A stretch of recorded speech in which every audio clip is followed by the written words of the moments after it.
Hello, dear viewer, and welcome to Bergkamp Wonderland. This is an Arsenal preview. You're probably wondering, oh, we love these so much. Why didn't you do one for the Norwich game? Because I had no idea what Freddie was going to do tactics-wise, formation-wise, even the players he was going to use or anything. I thought there's absolutely no points. It's just pure speculation, and I'm hard enough to deal with when it comes to cat's having a lick. Hard enough to deal with when I know what's going on. If I don't know what's going on, it's even harder, isn't it? So I didn't do one for the European game either because I know nothing about Eintracht Frankfurt. No, absolutely nothing. Yes, so getting on with it, I have made my usual list of information. So tomorrow, 8:15 p.m. That's Thursday. Arsenal with Brighton in the Premier League. Where can you see and or hear the game? I hear you all ask. Well, in the UK, apparently it's only in the UK. I thought it was worldwide, but it's not. It's on Amazon Prime. In Ireland, Premier Sports, ROI1. Australia, Optus Sport. New Zealand, Spark Sport. In Canada, DAZN. In the USA, Telemundo, Deportes, and Vivo. Sirius FM, Sirius XM. What's X? Why isn't it FM? I don't even ask. So Sirius XM FC, NBC Sports app, NBCSports.com. I'm sure those two should be the same thing, and NBC SN. I think they've snuck in there, and I've read three things that are all basically the same. Shocking behaviour. And today's surprise country is Vietnam. It's on K and then a plus sign PM. No idea what the hell that means, but that's where you can find it. And on the radio, Arsenal play with a wonderful David Hillier, I should think, as always, and possibly on BBC Radio 5 Live, where it says it on the website I go to that they are doing the commentary for it, probably because nobody else is playing. Otherwise, they wouldn't give a damn about us.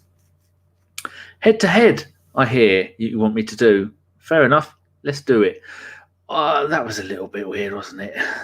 Even the cats decided to completely ignore me and look away. We won't let's do it. We'll meander around aimlessly until I actually get on with it. So our league games against Brighton, only the league games. We've played them 12 times, which I'm surprised at. We've won 6, drawn 3, and lost 3. So our last 3 home league games against Brighton. Last season, 1-1, Aubameyang with an 8th minute penalty. Sounds like we were lucky to get a point there. In the season before that, 2017-18, Arsenal 2, Brighton 0. Monreal with a 16th minute goal. Oh, was that the season when Monreal was magnificent? Did he score like something, possibly 6 goals, or was that the season before? Don't know. Andy Wobie with a 56th minute goal. With my broken tooth, I've tried to get an appointment, but my tongue keeps slipping in between the gap. So when I try and do a Monreal or I go, that sounds like I've been on the beers. No, not at all. Getting on with it. Yes, I will. Then the other one, 1982-83. See, there you go, a bit of slippage. Arsenal 3, Brighton 1. Raphael Mead. There's the one, a name that tickles the Arsenal supporters' history thing. He was that's a very strange case. Go and have a look at him on Wikipedia. Very, very good goal ratio. Then went off to Portugal. Best we don't talk about why. Oh dear, talking about players we don't mention anymore. The other goal was scored by Graham Ricks. Forget I mentioned either of those people. Dear. Go and have a look at their Wikipedia. I'm saying nothing. Current form, well, we don't have any, but Arsenal's last 5 home Premier League games, we've won 2, drawn 3. We haven't lost any. That's a bonus because I think we've now gone 8 games without a win. Shocking behaviour. And we scored 9, conceded 7, and had 1 clean sheet. Good God, that's a miracle. Brighton's last 5 away Premier League games, won none, drawn 1, lost 4, scored 3, conceded 9, had 1 clean sheet. So I had a little bit of a look at the injuries. According to Transfer Market, we have absolutely none. According to Physio Room, Dani Ceballos has a knee injury, a thigh. When I was writing this, I wrote knee. I don't know why. It's not his knee, it's his thigh. I know they're near each other. Thigh injury, and he is out. Rob Holding has a knee injury. It's the next line down. That's why I said knee. My vision was mixing one line up with the other. So Rob Holding has a knee injury and will have a late fitness test. And Hector Bellerin has a thigh injury and he will have a late fitness test. So that's probably why neither of those played against Norwich when a lot of people expected Bellerin to start. Brighton, no one gives a damn, but apart from Josh. Solomon March has a tight groin.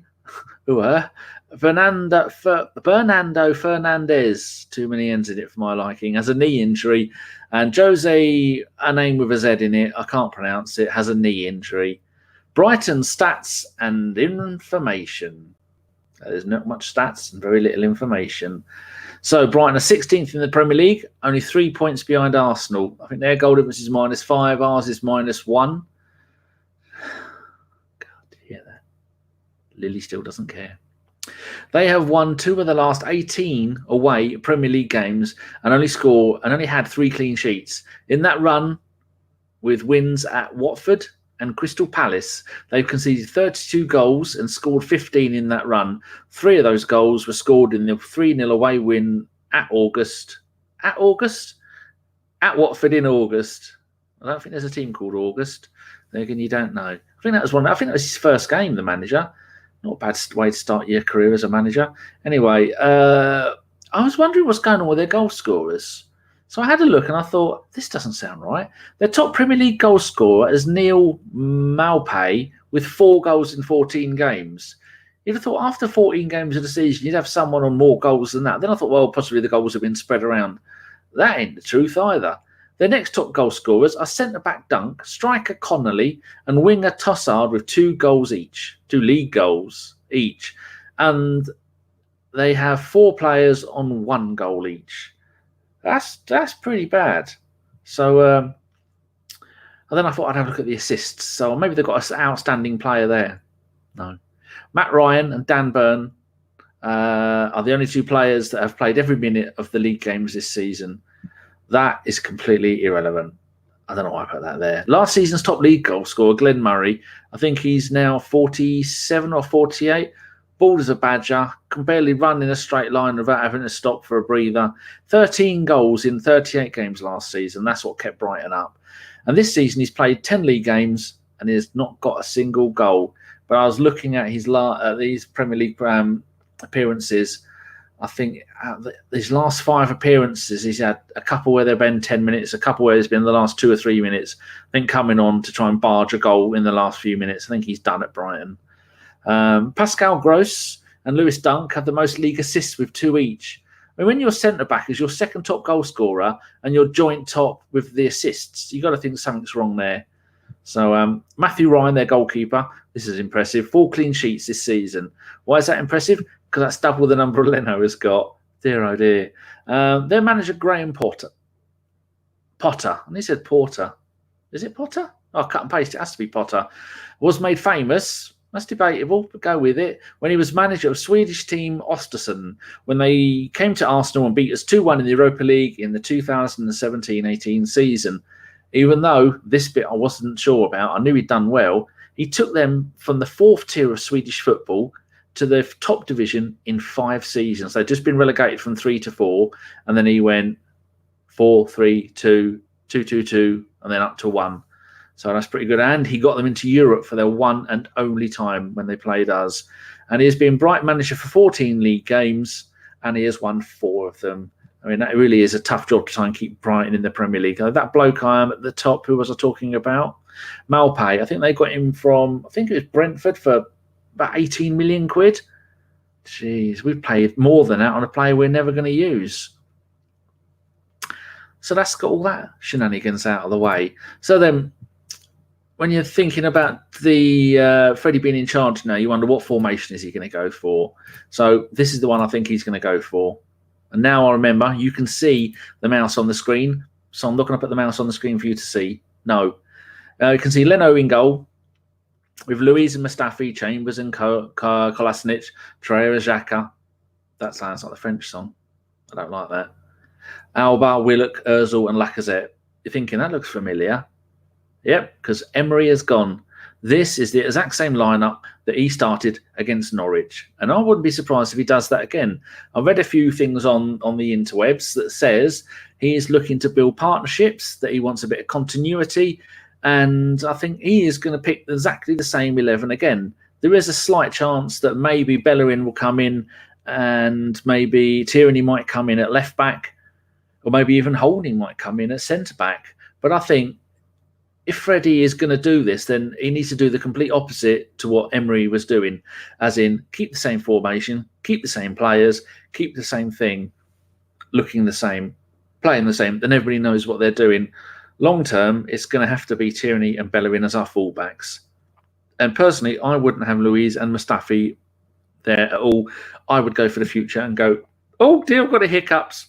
I'd just had tuna and mashed potato. Oh, it's an absolute. Actually, I put some mozzarella in it as well. Nom nom nom. Tomorrow's going to be fun.